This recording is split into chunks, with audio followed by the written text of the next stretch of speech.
वाचाल तर वाचाल म्हणूनच भगवान बुद्धांच्या जीवनावर मला असं वाटतं की मी माझे 2 तरी शब्द या समाजामध्ये पेरत राहावं, कुणाला तरी कामी येतील. वयाच्या कोणत्या वर्षी सिद्धार्थाच्या विद्याभ्यासास सुरुवात झाली? 8व्या वर्षी.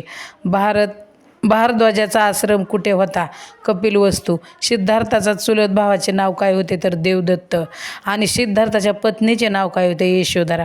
यशोधराच्या वडिलाचे नाव दंडपाणी. सिद्धार्थ गौतमाच्या घोड्याचे नाव कंठक.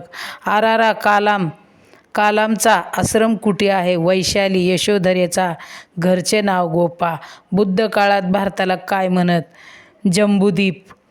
सिद्धार्थ गौतमाचे पालनपोषण कुणी केले? महाप्रजापती गौतमी मावशी. आणि त्रिगुणभवन पौर्णिमेला कोणत्या नावाने ओळखतात? बुद्ध पौर्णिमा. राहुलच्या जन्माच्या वेळेस सिद्धार्थाचे वय किती वर्षाचे होते?